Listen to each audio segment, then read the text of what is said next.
Welcome back to another episode of What About Dat? My name's Adair, and with the help of my friend Jen, we'll be going over Supergirl episode 219, Alex. So sit back, relax, and ask yourself, what about dat? Alright, so here we go with the synopsis. Alex is kidnapped, and the kidnapper threatens to kill her unless Supergirl releases a notorious criminal from prison. Supergirl and Maggie have always had differences and approaches to apprehending criminals, but this time they must work together to save Alex. Meanwhile, Rhea, guest starring Terry Hatcher, has an interesting proposal for Lena Luthor, directed by Rob Greenlee and written by Eric Carrasco and Greg Baldwin. Alrighty, so what'd you think? Alex, guys. It was freaking awesome. Alright, so I just want to kind of get this out the way. The only time we saw Jimmy / Guardian in this episode, if you were watching the TV, not online, was the Subaru commercial that the CW sponsored. That's the only time we saw him, okay? And I'm not mad. I wasn't sad. I wasn't wishing we could find him. I mean, now that I think about it, maybe it would have been helpful. I'm happy he's a working actor. Happy he's a working actor. The commercial. 100%. Because let's be honest, he clearly won't be working on Supergirl anymore. Because you never see him. Something is keeping him from working on Supergirl. So just had to throw that out there. Jen, what did you think about this episode? I felt that this was my second favorite Alex episode, because my first favorite Alex episode is Exodus. Clearly, makes sense. And this episode being called Alex, you knew you were going to get not just Alex, but badass Alex. And so I really enjoyed this episode. All right. Well, I'd like to start off with some of the minor characters today, because let's be honest, we don't really care about them. It's all about Lena, Kara, Alex, Maggie. Oh, okay. Done. It's the favorite ladies, okay? Yeah. Our femme fatale. I actually can't think of anyone else. Okay, yeah. See? Start. Exactly. So, I was going to say that I really liked Wynn's relationship with Alex in this, as far as, like, being protective at the end. Like, you don't get to talk to her. And their little high five that they share. I love that brother-sister dynamic. I think it's cute. I'm down for seeing, like, a buddy cop situation. What high five dynamic are you talking about? He gave her a high five when she punched him in the face. Okay. And it was very adorable.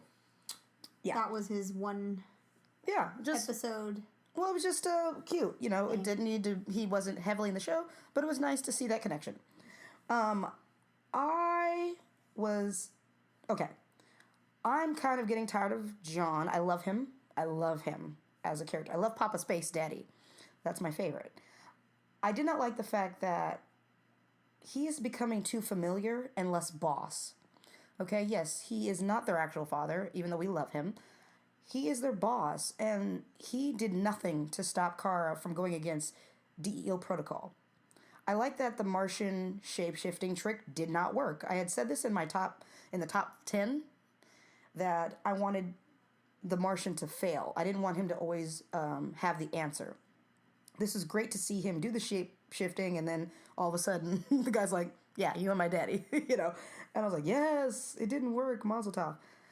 I was a little annoyed that he kind of minimalized Maggie's feelings when Kara was on the balcony, and she's like, Maggie was right, I, could have been better, I should have listened. He's like, no, she was just blowing off steam, she was mad. No, John, she was 100% correct in this situation. She should have listened, and then she wouldn't have been, putting her sister in even more danger. So, like, to say, oh, no, it's just because she's upset was minimalizing the fact that she actually was right, and Kara was being way too hard-headed and honestly just bad protocol. She was just being dangerous, at the end of the day. What do you think about Martian going on in this episode? It wasn't a lot of them, but he was so minimal in the background. He said like a couple of things, but yeah, he seems really out of power. And if the point of his character is to be a boss or a father figure or both, this was more work related. So it would have been better to see him being the boss he was in season 1, and being less the concerned parent figure. So yeah, I agree completely. Like, Jean, what are you doing, man? Yeah, Get back to work. And you said something that I'm okay with. Like, yes, at work, at the DO, he should be more boss. I don't mind him taking a moment with Kara to be like, I'm scared too, to kind of reassure her. But then it should have been back to work, you know? Maggie was great at doing that in this episode because she was able to be professional, and then when she was alone in private or with Alex in the laptop, losing her shit. But other than that, she kept it pretty calm. The next minor character was everybody's favorite a-hole. Mon-El. That's true. Let's start with the positive. I'm sorry. And we'll get to Mon-El. the assholishness. Yeah. Well, no, nonetheless, Mon-El, he was finally doing what he should be in this show, which is the comic relief and nothing.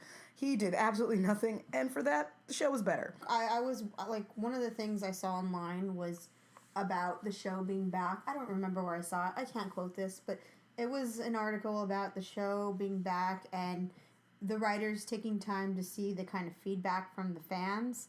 And I just am wondering how they're going to apply that towards this character in the future, because there was just like a really strong fan reaction to this character. I felt like you said something earlier where you said that you liked Mon-El and Ace Reporter, you liked what they did with his comedic character, but in this episode we got condescending Mon-El, kind of like, you know, aloof, oblivious, saying stuff at the wrong time, and also kind of just being like, kind of like almost a little bit frat boy Mon-El. We got a little bit of that too, in terms of his personality. He didn't really add to the plot. He was just there. He was in like two scenes.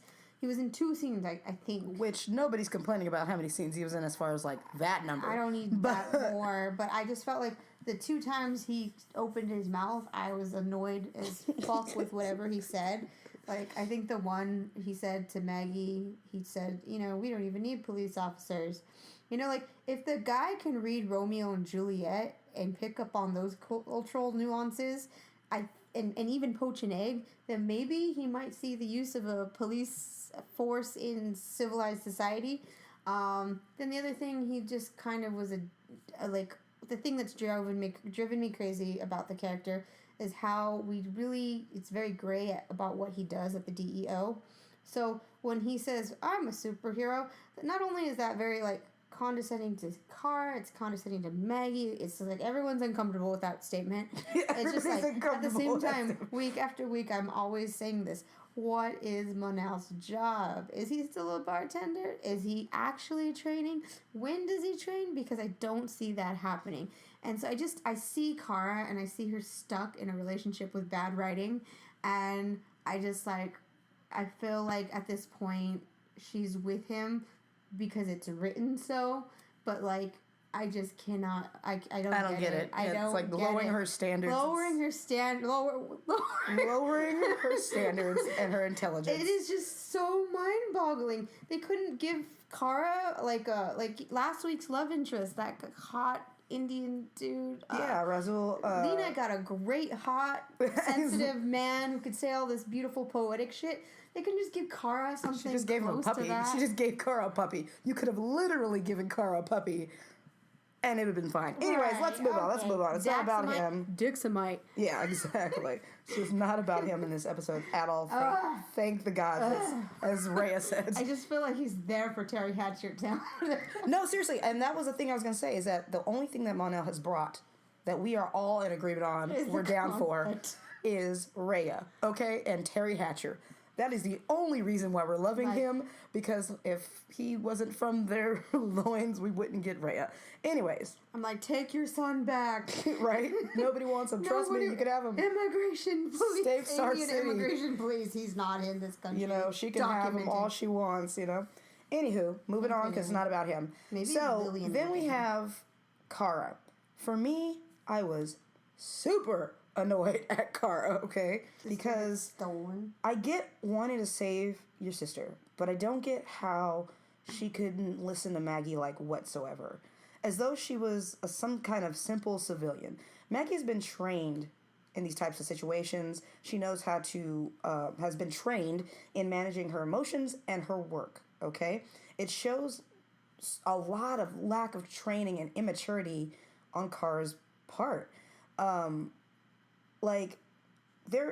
So in episode, oh goodness, I can't remember the episode, in the very first season when Alex is teaching Supergirl Kara how to fight. She goes, you need to learn how to fight. She's like, well, why? I can just punch stuff. I can bend steel. So she puts the kryptonite lights low, and drains her kind of halfway power. And that showed that she needed more training than just her fists and her powers. When she lost her powers, Kara was able to, in that one episode where she was getting kind of held up at gunpoint, in a liquor store, she actually had to use her brains and her human intuition, if you will, to kind of get out of that situation and her status. But then after that, she got her powers back. She was like, woohoo, fuck this training thing. I'm Supergirl again. Which I think shows a great, great, great, great flaw in Supergirl and in Kara that I hope she carries on or learns from the rest of the seasons. Like, I just hope that she gets it. Her hard-headedness, or whatever you want to call it, almost cost her sister her life because she was too emotional. Maggie was super professional in the idea of she didn't lose her shit. She only started crying when she was in private with Alex. But then as soon as, it was back to business, she kind of cut it open. She shut it down and she was able to go.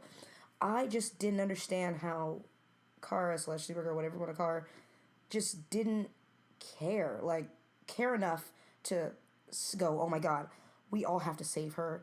Let me step back. Yes, care it's my enough sister. To be professional. Yeah, it was just so childish. And once again, I get it's your sister, obviously. But in almost every police and any kind of military thing, if you're dealing with the kidnapping of your child, your family member, you're normally taken off the case because your emotions do become too clouded. Failure of Jean's to not even realize that. And even if Maggie was, obviously we need them in this episode to do what they're doing, but that's where Jean should have come in. He should have been like, all right, guys, you're getting too emotional. You're ruining any chances we have. She literally shaved 10 hours off of Alex's survival because she wanted to be hot-headed. That was really fucked. You know what I'm saying? Don't you do that. Don't you do that, It's like, it's so messed up. What'd you think? I thought that I really enjoyed seeing a conflict between Maggie and Kara, and I think that this is something that could evolve into a larger issue moving into season 3.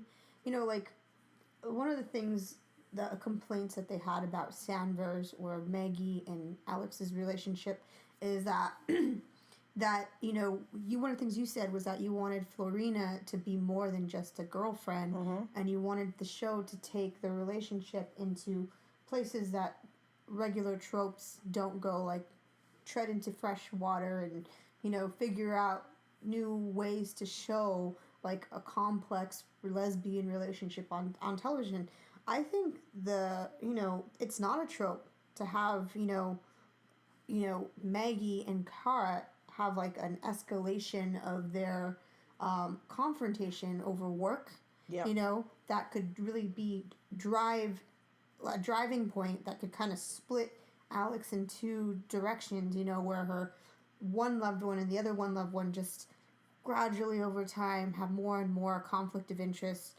And it causes like major, interesting stuff to happen. Causes her to have to choose between a sister and a loved one, and causes her to have to like evolve, or maybe the two other characters evolve. But that's just something I haven't seen, and I would really like to see it. So I would love to see more of this hot-headed Kara, because you know what I really liked? I liked knowing what Kara doesn't know. How, like we talk about like Wynn knowing too much shit and wanting to see him evolve into how and less of the answer. We get to see Kara be kind of ignorant of a situation, and it's grotesquely ignorant, because no person saving other people should not know the basics about standoff situations, and she doesn't. And it's surprising to me what she doesn't know, and I'd like to see her grow, maybe, and become more educated in that aspect. And I like that being an issue for her, and I liked Maggie being the one to point it out. So I just thought it was a really interesting dynamic, and I'm so happy I got to see it in this episode. Well, you kind of brought it up with Mon-El, and we had sort of talked on it before we hit record, that I think this is kind of the first time we see maybe an alien flaw in Kara, where we have to remember Mon-El, Kara, they're not human. You know, they're from other planets. Yes, she was raised on Earth, sort of, kind of, but, you know, she has never really lived that long with her alien powers as in control as she is now. Right.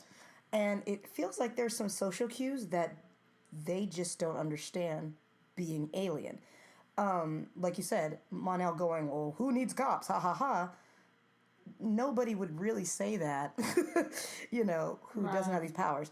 The fact that she was just like, "Well, I'm gonna punch my way in," without like any at all thought of like cause and effect Especially or consequences. After being like a superhero for like a while. Yeah, it's a little bit. That's a little bit weird. That was a little bit not believable. That seemed like something that they did to amplify the conflict. Was amplified Kara's An ability to be ignorant of the protocol of rescuing anything. protocol. Since when does Kara not know how to rescue someone or does not want to adhere and be professional? It's just like it's kind of, we talked about it. It's like that episode where the character Mon-El is the one who sees the red herring. He's the one who sees the conflict before everyone else. And we talked about how in that situation, everybody else had to kind of be dumbed down versions of themselves for this like character that wasn't fully developed to have this epiphany or this ability to break through. And it felt like you kind of had to have, in this episode, the same thing with Kara, her to be less proficient for this conflict with Maggie to arise. So, yeah, because if they both knew how protocol worked, we wouldn't really have an issue. Although I did like the idea that Maggie brought up, like, look, when you're beating a purple monster or a cyborg alien, girl, do you. But what Maggie said was, like, pretty much she doesn't have any respect for the human officers to deal with human criminals. I thought that was really fascinating. And I think that's something that's going to have to be explored even further later in the season. Or something, to that regard. But as far as we're talking about, like, Kara, that was the one thing that was just kind of annoying me. But I was annoyed because... she was acting out of character a little? No, like we said, it wasn't for me, it wasn't out of character. It was just that they were making her hard-headedness a little too heavy-handed. Because after the first 2 times, or 3 times, they should have been able to be like, Kara, you're endangering Alex. If you love her so much, you need to listen. She would have listened. And she would have listened. Yeah. But they were laying it too thick so that it was like polar opposites. Now, mind you, I think that they did Maggie perfectly as far as like her switching to go break the guy out and her professionalism, because they made her professional. You saw her break a little bit in, obviously her emotion and showing Alex how sad she is. And then the guy manipulated her and really hit her, and you saw that human side of her where she's like, I love her enough that I am willing to, break somebody out, go against myself. Because, yes, I love her enough to do that. That was her showing almost an act of true love, because she's like, I'd rather just break him out and save you and deal with the consequences later. But Kara is supposed to be doing the absolute opposite of Maggie. But there was no times where you really saw Kara break down. You didn't really see her be professional at any point. You didn't see the steps that Maggie took to make it believable. So, like, if they were going in polar opposites, or they're supposed to be, yin and yang to each other, there should have been balance in how they did it. But it wasn't. It was just Kara being hard-headed, like a spoiled little sister, and not listening to authorities, or it was just bizarre. Anyways, I'm not going to gripe on it, but that was the one thing I didn't like, but I know it's good that we saw it, because that means she's not perfect. I hope Kara realizes that she isn't perfect as Supergirl, and that she works on that character flaw. It's not even character flaw, it's just a personal flaw that she has, which I like. I like the fact that she has this issue. I just hate it for the thing, because it was slightly annoying, because it was slightly heavy-handed. All right, so moving on to Floriana, Maggie. I know we kind of talked about her, but what did you think about Maggie in this episode? Actually, I think what you said was pretty great about the evolution of her how and her reasoning. She goes from wanting to follow procedure to breaking it, and you can really see that arc, and you could see that turmoil within her, and I thought they did a really good job with that. And what you're saying, versus Kara, like, they didn't really arc Kara as well. I get that totally. Floriana, I think, had the most beautiful language in the episode, especially when she takes the computer and kind of has a moment with Kyler, Alex's character. I really felt like I wanted her to go into a private room. I didn't want her to be saying that in a hallway, which is kind of where she's doing. She's like, "Excuse me, let me get the computer. I gotta confess my heart out right here to my girlfriend. We gotta talk." I really wanted her to be in a private room because she's like, anyone could just walk by. Well, I mean, it's not like she didn't say anything that was secretive. That first little speech she had, that first monologue to Alex when Alex is drowning, she's like, you're a badass, you hang on. That was so good. That was so good. And then I felt like the last scene she has with Alex, where we kind of get a button on the episode where everything's resolved and they go back to talking about all the firsts they want to have with each other. I felt like that was really, really sweet, really, really nice, well written dialogue. Although a little bit tropey, Whenever tropey as shit, but we loved it. But we loved it. But like at the same time, I they want to get a dog together, and they're gonna get a dog together. I actually thought it was so like such a love confession on equal parts, like both equally from Alex and from Maggie. I thought like at the end, I thought it was turning into a proposal for a second. It did feel proposal-y. This sounds like Maggie's about to be like, "Will you marry me, Alex Danvers?" Bam! And you know what? If I were a writer, I'd be like, sure, have them rush into it as fuck, then just figure out lesbian that trope. but like, and then figure out how to go from being girlfriends to being and then like almost being like it's more, too quick. It's too quick, and then have that Kara issue where bringing her inserting her conflict. That's what I would do with it, and that makes for really interesting television. That could be definitely one way. Let's be honest, everybody. I want them to get their dog. Because like married. Well, no, I want them to get a dog, and I want them to save a dog that's drowning, and then name it Gertrude, because Alex is drowning. So I think it'd be funny. Stein? Just kidding. No, and so I think it'd be really, I don't know, that'd be kind of cute. A drowning dog. But I loved Maggie. I love Florina. I thought her ability to emote is right up there with Kyler's. Like, these girls know how to just bring it with their eyes, and damn you, Floriana, and your dimples. She, just knows how to get people right in the feels. In the feel balls. And speaking of, the Sanvas, I love Badass Alex. Badass Alex is the best kind of Alex. Let's just talk about this. It's true. We're just going to do it. I loved watching her be military trained, smart, sexy, even though she's unconscious, badass woman. She just, oh God, to me, I think she's just as smart as Lena. And we see her fight so often that we forget that homegirl's like a scientist and actually knows how to do shit. Like, she's super capable. They didn't hire her for her muscle. At the DEO. Yes, they hired her because her sister's Supergirl, but her dad, her mom, they're all smart. They're not strong. Kara's a strong one. They're all scientists in the family. I had said this in our top 10. I miss Alex being smart. I want to see more of her brains, not her bronze. And in this episode, we saw her training. We saw her strength as far as cutting open herself physically. And we saw her brilliance of okay, I know I can do this. I know I can send this receiver. She's going to do everything she can to save herself. Yeah, she had a lot of resolve. Just badass. She's just so badass. We got Exodus Alex. Yes, in a box. Exodus Alex in a box. Exodus Alex, which is hyped as fuck, and she's just she's almost like the dude from Taken.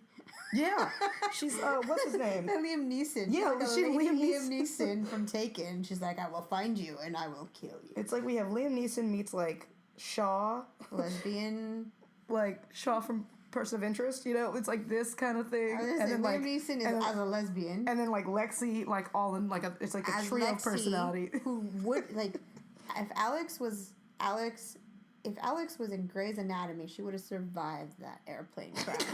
Just saying. Right? She'd be if we just propel this. Anyways, Right, yeah. It's true. She would have. That shit would not have landed on her. It wouldn't have landed on her at all. Figure it out. She would have got out early. Anyways, yeah, it was just amazing.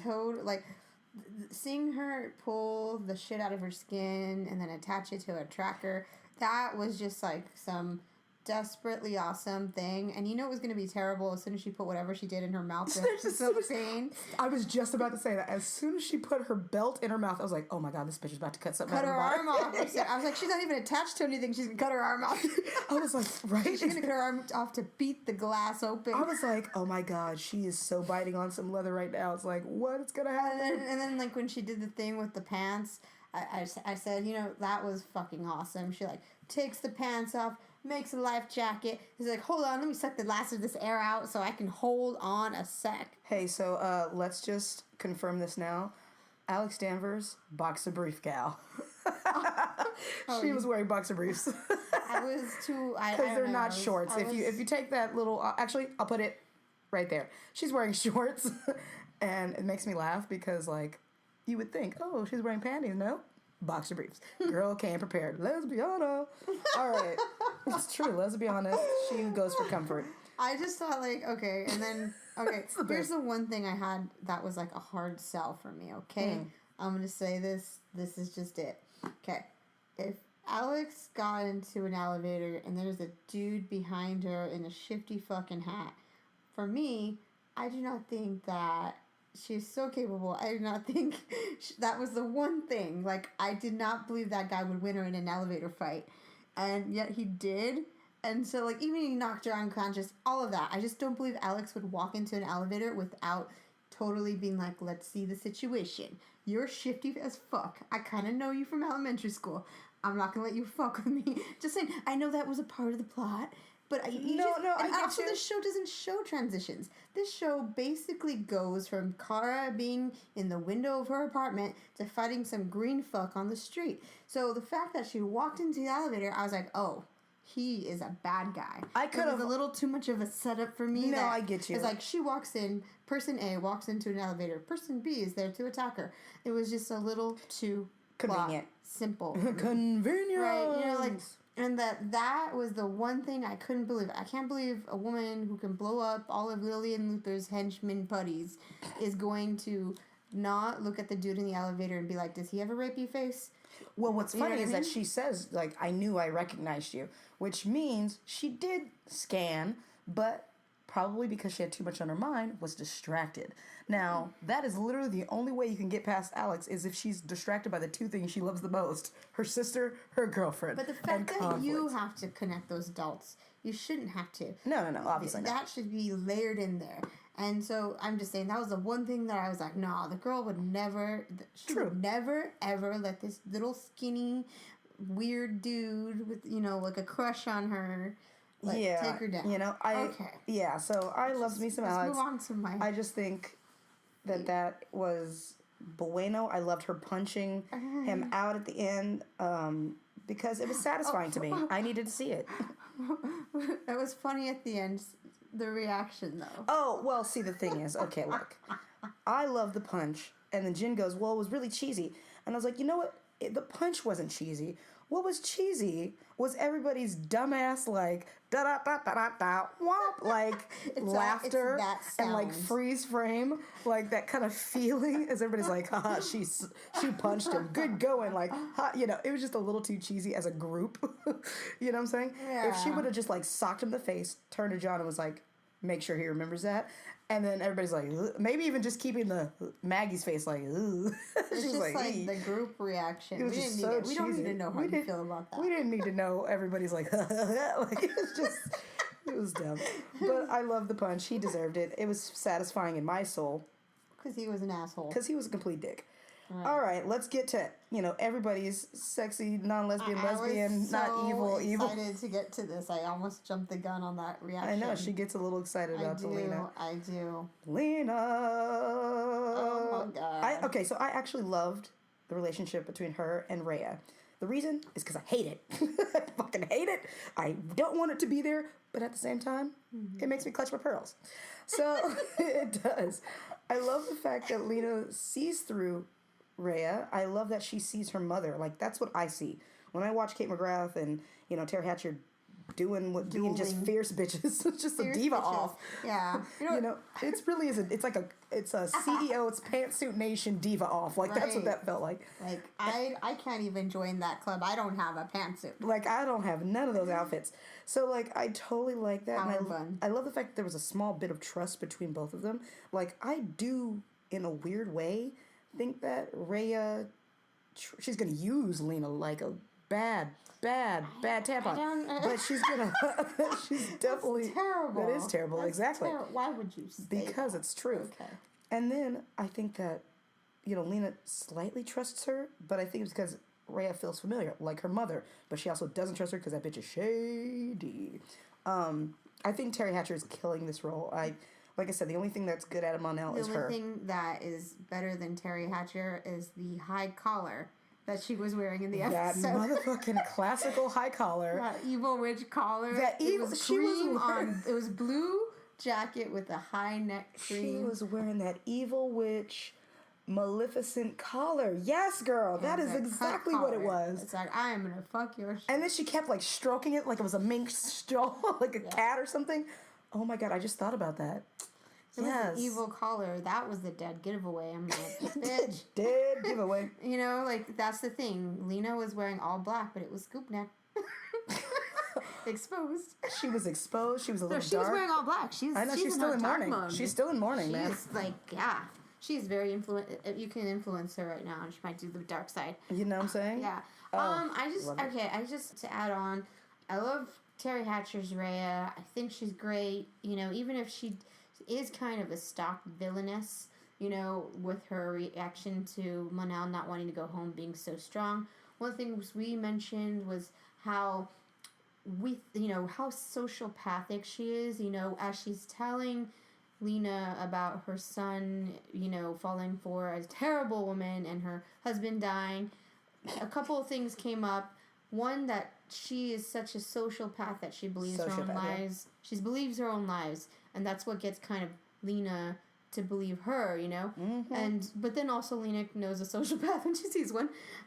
True. And I thought that I love seeing them go out to that little, like, dinner date. And one of the things I really love is how much drinking these power women do. Like, they don't drink the wine. They don't drink the beer. They're like, let's do the bourbon. They drink the good top scotch. I want to drink with Lena and Rhea. I want to go to dinner. A good dinner. In a power suit and talk about some scientific bullshit. Right. Like, that sounds like a good night to me. It totally made me want to go.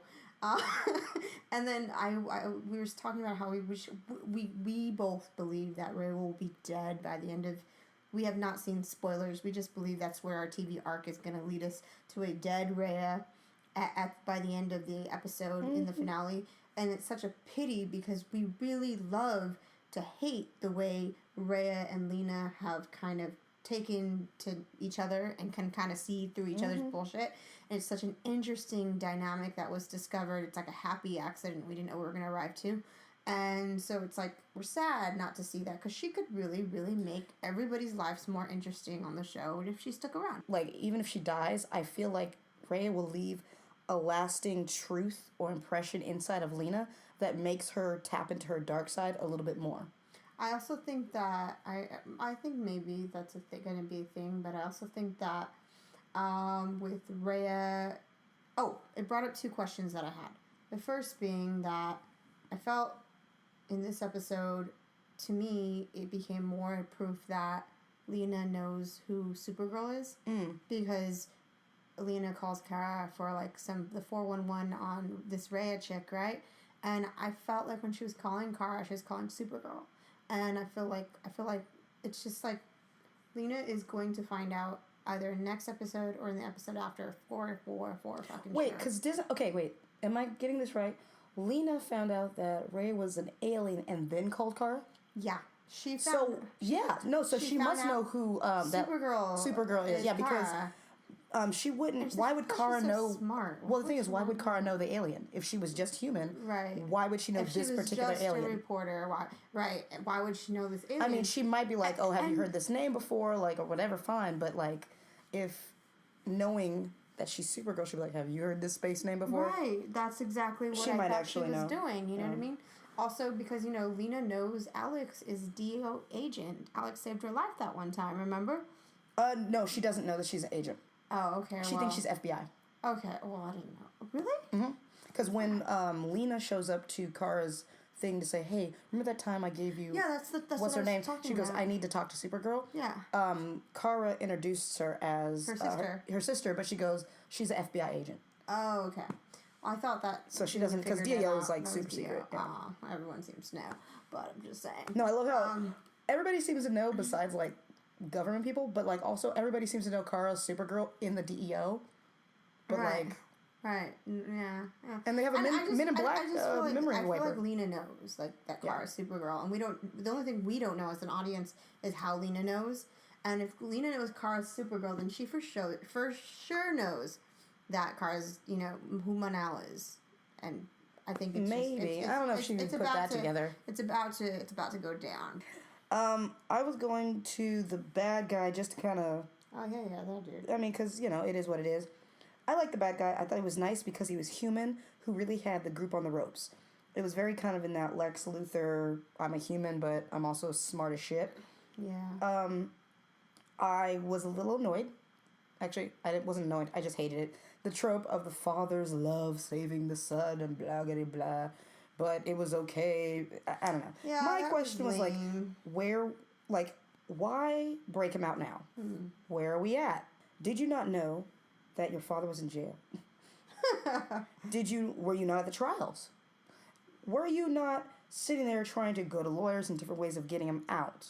So you spent a whole year all of a sudden up in arms that your dad's in jail, but like this is the one thing that you thought to do. Like, what? Like this other year-long plan. Like this, and whose money was he using? Was he bank robbing people? Was he charging it on a credit card? Like, who's that rich? And if he was that rich, why didn't he get better lawyers to get the dad out? I'm so confused.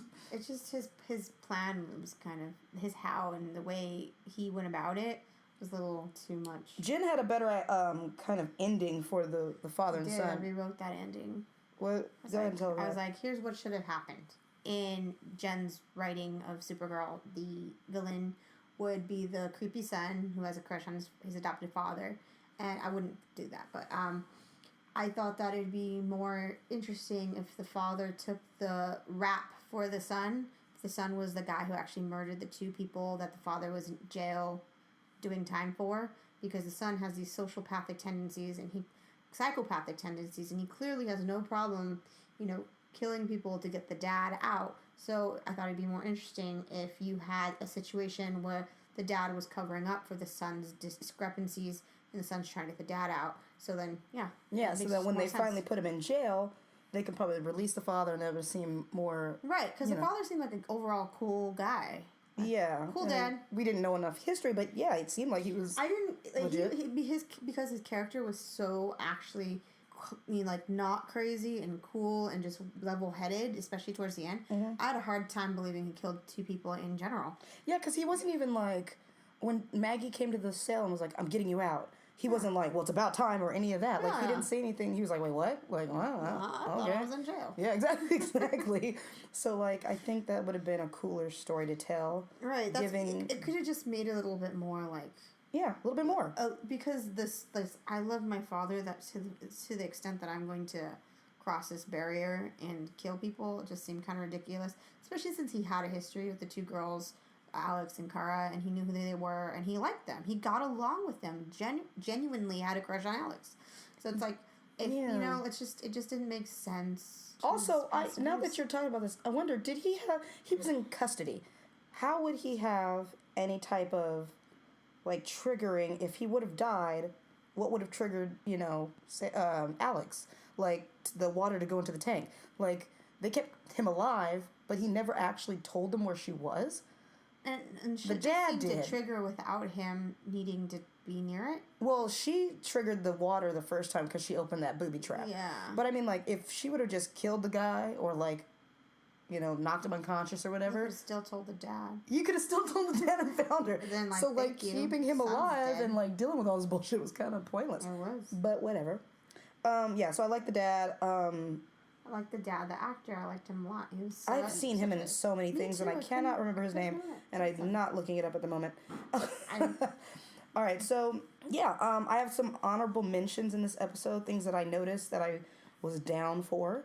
I love that Supergirl made the reference to Christopher Reeve's Superman when he flies around the globe in reverse and changes time. That could have also been, thought of as Flash, but when I instantly heard it, I thought old school Superman, not Flash. So either way, it was a cool little nod. I loved the bringing back of the alien detector. That Lena's was my favorite. awesome Her alien Bluetooth detector. mouse / garage opener. That shit looks so fake. It really does. Fake. It really does. You know? Like, make it a different color. Don't make it silver or something. Like, that just looks cheesy. Yeah. But, like, yes, I love that. I liked the fact that they're bringing... Rhea is trying to build the portal that they used for Slaver's Moon.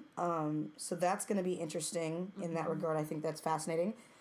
I liked... Like, once again, I love seeing Alex's military training. It made sense and was not OP like when he figures something out. I thought that everything she did made sense. Like, it just... You could see You can see it. progression, whereas Yeah. like with Win, it's just like a spontaneous, I know the answer. Well, also, like, the pants and the making a life vest, you actually can do that in real life, kids. Like, that's a thing. Right. Having the tracker and the chip. Everybody has a tracker at the DEO except for Kara because you can't get chips in her skin or needles for that matter. That's why it's always difficult to find her when she gets kidnapped as opposed to everybody else. Right. She could wear a pager. Yeah. I don't know. The one thing that made me laugh, I also laughed when Kara said to Maggie, "Hey, we made a good team."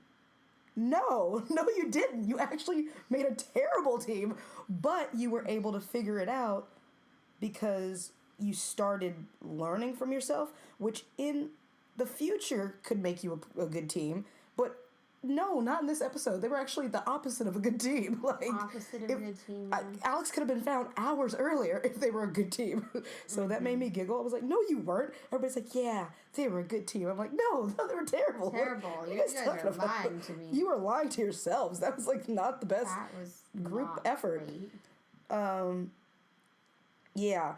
I think that they laid groundwork for being a good team. I just don't think that. Also, makeup artists, it wasn't a huge thing in this episode. There were a good and a bad.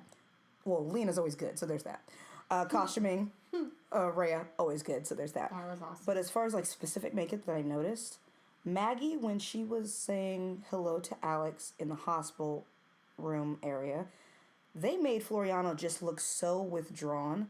She looked paler. She looked tired. Like, I thought that was... like, she looked stressed out. You know what I'm saying?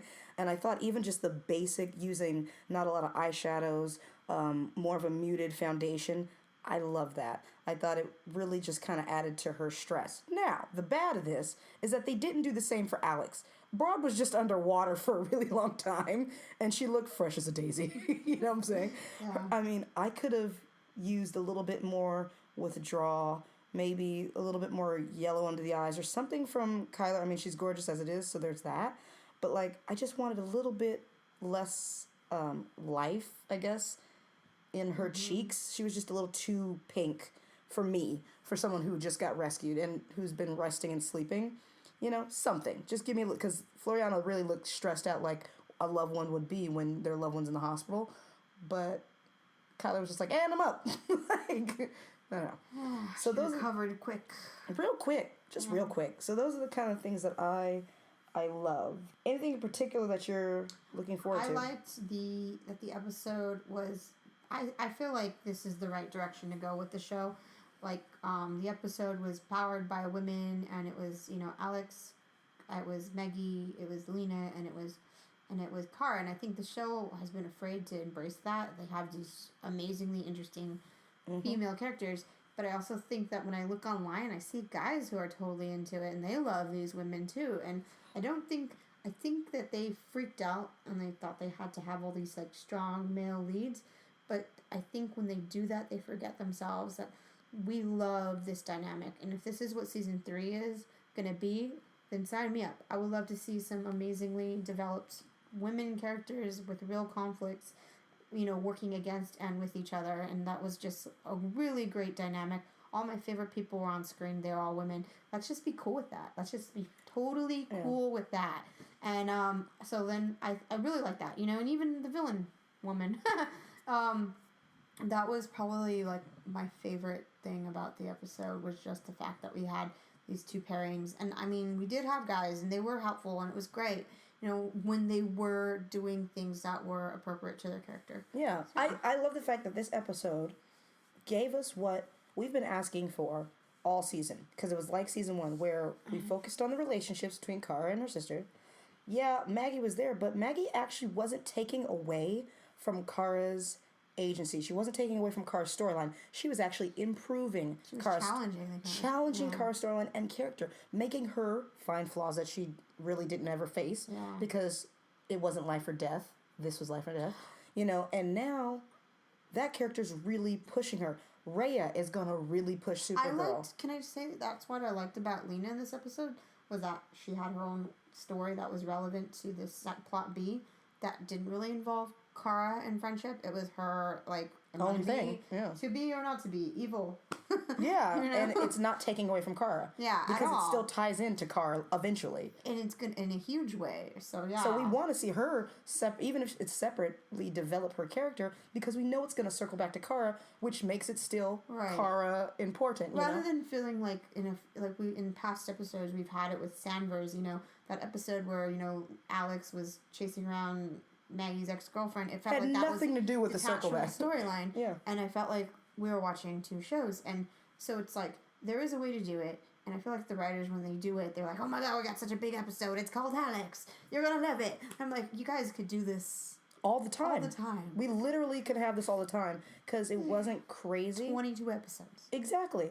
And we get like 2 that are like this, where it's like perfectly balanced around Supergirl without taking it away. Right. People have been chatting about and talking about Superman's coming back at the end of this. I saw all the spoilers for that. The thing is, everybody's like kind of on the fence. Actually, this is the first time I've heard people kind of be on the fence about Superman.